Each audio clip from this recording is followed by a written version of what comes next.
entrevista traz um tema muito falado, e essa expressão que eu vou falar, ela foi eleita a expressão mais falada no ano de 2019. Só que nesses últimos meses tem se falado demais essa palavra, que é a cultura do cancelamento. Tem se falado demais aqui no Brasil, principalmente por causa do BBB, enfim. Nós estamos hoje contando com a ajuda e esclarecimentos de uma psicoterapeuta, psicanalista, na verdade, assistente social, que vai nos falar um pouquinho sobre... Na verdade, são dois lados. Muitos defendem a cultura do cancelamento, porque falam que aborda temas importantes e atuais, que nós temos que realmente discutir, que é homofobia, racismo, bullying. Mas, ao mesmo tempo, do outro lado, as pessoas que estão julgando e cancelando, elas acabam, né, Rosane, se tornando a pessoa que está cometendo bullying, que está fazendo essa diferenciação, que está judiando do outro. É muito complexo, é um tema que dá pra gente conversar aqui umas 3 horas de programa, é o que a gente estava falando antes de começar o programa, né? Sim, Nadine. Tem os dois lados. Tem os dois lados, e uma coisa importante que a gente tem que considerar, né? Que a gente não vai entrar na questão da prática em si. Sim. Né? É buscar fazer com o telespectador uma reflexão sobre as nossas atitudes em relação a tudo isso. Né? Enquanto tem crescido muito na mídia, que legal, vamos cancelar. Exatamente. Peraí, até que ponto é saudável? Exatamente. Isso, né? Então, é assim, é a gente refletir, acho que individualmente, cada pessoa, em relação à sua forma de fazer isto. Por quê? Porque não é saudável nem para quem é cancelado e nem para quem cancela. Né? Para quem tem o ato de praticar o cancelamento. Porque aí também já dá a entender que existe algum problema implícito na pessoa e que ela só está transferindo isto para o outro. Certo. Tá? Então, por isso que é importante a gente rever esses dois lados. Né? Essa questão do papel nosso nisso tudo. Quando você diz assim, o cancelamento social ele está tomando uma proporção muito grande, tomou a partir de 2019. Né? Então, para a gente falar um pouquinho do cancelamento social, a gente tem, historicamente, da onde surgiu esse cancelamento, que foi lá em 2017, né, quando a gente começou a falar sobre o assédio sexual sofrido pelas pessoas, pelas artistas em Hollywood, né, que foi uma artista, inclusive, que criou a hashtag, e isso já começou a tomar uma proporção e trazer mais por essa abordagem de cancelamento. Certo. Nisso tudo, artistas, inclusive, perderam trabalhos, perderam campanhas publicitárias, né? Então, você vai tendo umas perdas. Empresas foram mudando a tua visão em relação ao seu próprio papel. Exato.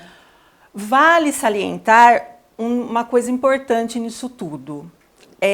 Isso sempre existiu? Sim.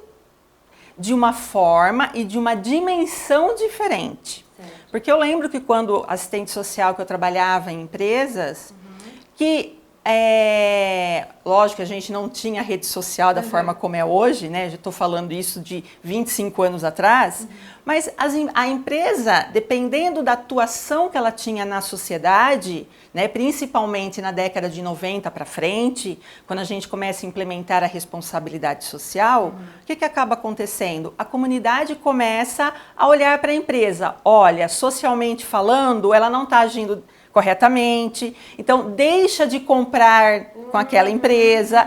Era uma forma de cancelamento, era sutil, era muito menor. Né? Então, com essa condição que a internet oferece de uma forma geral, acaba trazendo uma facilidade e uma dimensão que a gente não tinha noção. Né? Nós estávamos comentando, né? Criou-se uma proporção exagerada. A moça que foi cancelada, né, que saiu do Big Brother e foi cancelada, o filho dela de 15 anos estava recebendo ameaças de morte. Olha que ponto nós chegamos. Então ela fez algo, a mãe desse garoto fez algo ruim dentro do Big Brother, as pessoas cancelaram ela e ameaçaram o filho de morte. Olha, né, essas pessoas, onde elas se colocaram também. virou juízes, Exato. né? Então hoje a gente fala, a cultura do cancelamento, ela está muito relacionada com o poder de juiz, que é aquele poder de julgar e condenar, né? Sem ter a lei, eu mesma julgo e eu mesma condeno. Isso.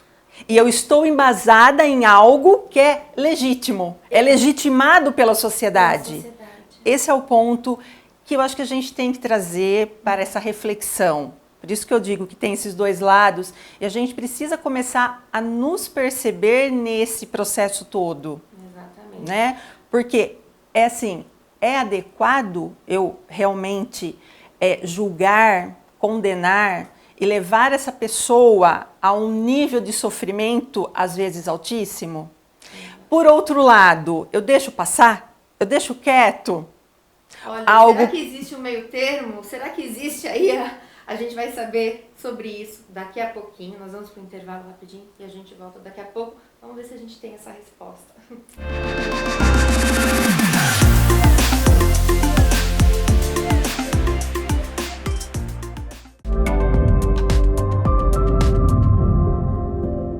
Você sabe identificar uma pessoa tóxica?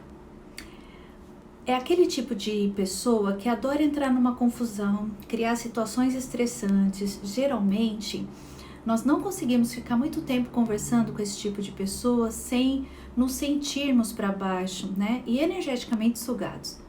Pessoas tóxicas aparecem a todo momento nas nossas vidas e cabe a nós identificá-las e não se deixar contaminar pelas suas atitudes.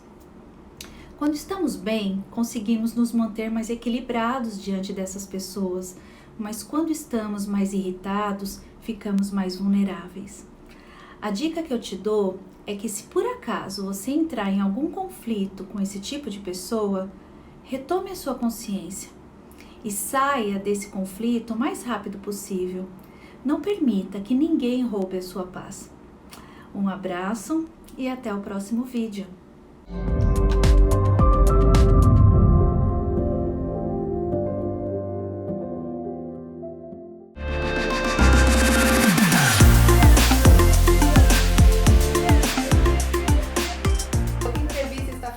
Com a Rosane, nós estamos falando sobre cancelamento social, ela que é assistente social, psicanalista, e deu uma aula pra gente a respeito desse tema, e é um tema muito complexo. O cancelamento social, ele acontece só nas redes sociais ou ele acontece também na sociedade? Então, Nadine, esse é um tema que, na verdade, ele teve esse título, né, de cancelamento atual e pelas redes sociais. Mas é uma prática que faz parte da sociedade. Desde que a sociedade, que a gente entende a sociedade, principalmente essa sociedade moderna, as pessoas têm essa cultura da não aceitação das ideias que diferem daquilo que a gente acredita. Né? E dentro desta perspectiva, acho que uma coisa muito importante a salientar, que o grupo da sociedade que é mais atingido por isto são os jovens, são os adolescentes. Né? Por quê? Porque eles estão exatamente na fase tanto psicossocial quanto na questão cognitiva, eles estão no processo de ajuste. Né? Então eles estão buscando criar a sua própria identidade. Né? E nesse movimento de desenvolvimento, os jovens, eles entram numa crise. E por conta disto, eles vão buscar o quê? Eles vão buscar o que a gente percebe, que é aquela questão do egocentrismo intelectual. É onde eles acreditam na crença deles e essa crença não pode ser mudada. Né? E com base nessa dinâmica, a gente percebe que isso foi se alastrando.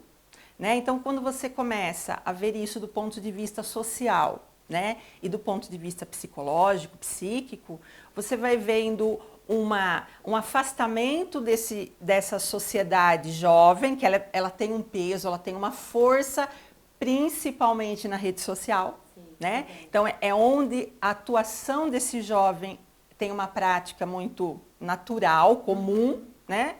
E a gente sabe que o jovem, ele nega, ele tem aquele momento da negação do que meu pai pensa, do que minha mãe pensa, do que os adultos pensam, né? É como se o que eu penso é o que é o correto, é a verdade absoluta, né?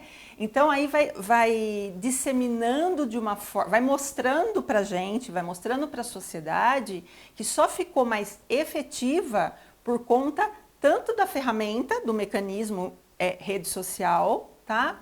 E pela condição do próprio jovem que ele está atuante, né? Porém, ele está numa fase de crise, a crise existencial da adolescência, inclusive, né? Mas é uma prática comum a do cancelamento? Sim, é uma prática comum. É comum. Né? Só esse termo que é novo, vamos dizer assim. O termo é novo, mas a prática é uma prática antiga. Né? Haja visto bullying, haja visto assédio moral. Então, tudo isso vem dessa mesma dinâmica que tem a ver com poder. Exatamente. No bloco anterior nós falamos como encontrar o equilíbrio, né? E é possível encontrar o equilíbrio? Como que a gente faz para voltar atrás quando a gente percebe que está dando um passo adiante, além? O que eu vou dizer? É fácil? Não. Né? É impossível? Não. Né? Porém, tem que existir, na minha opinião, isso que vocês da TV estão fazendo, né? Levar um tema tão importante para uma reflexão, e não quero estar aqui na condição de autoridade e que detém o saber, né? Mas é simplesmente levar as pessoas a refletirem sobre esta prática, né? Então, para que exista esse equilíbrio, a gente tem que ver por duas perspectivas, no meu ponto de vista, tá? A perspectiva individual, né? Que é essa reflexão interna minha, avaliar as coisas que precisam ser melhor trabalhadas dentro de mim, para que eu não transfira isso para o outro. Saber que nós somos imperfeitos. Exatamente, a condição, eu digo sempre assim, ó, a condição humana é da imperfeição, né? A gente está deixando de ter essa questão do ser humano imperfeito para uma ilusão do ser humano perfeito. E isso contribui muito para este papel, né? E aí esse papel se torna social, né? Porque você está nessa interação social. Então, acho que o primeiro ponto desse equilíbrio é a gente buscar esse equilíbrio interno, essa autoanálise, essa percepção do que eu estou fazendo para com o outro. Por exemplo, quando você falou do BBB, né? As pessoas que estão assistindo a tudo aquilo, elas se tornam exatamente aquilo que elas estão, de certa forma, também condenando. Porque elas também se tornam algoz, apontando as falhas, os defeitos, cancelando as pessoas. Percebe? Então, é assim, por isso que eu falo, o primeiro ponto é essa questão dessa individualidade, de você perceber. E outra coisa tem a ver com a questão de mídias, de redes sociais, né? Tem a ver com a própria sociedade, os sistemas nossos hoje da sociedade, que querendo ou não, eu encerraria esse quesito numa perspectiva que nós vivemos hoje em uma sociedade doente. Verdade. E a gente precisa começar a pensar sobre isto. Porque é essa sociedade doente que ela também vai refletindo e reforçando comportamentos individuais. Olha, fica então essa chamada para reflexão. Eu agradeço muito, né, as suas palavras, a aula realmente foi sensacional. Muito obrigada. Eu que agradeço você, ao programa e a todos, e que sirva isso como um alerta e como uma reflexão. Obrigada, Nadir.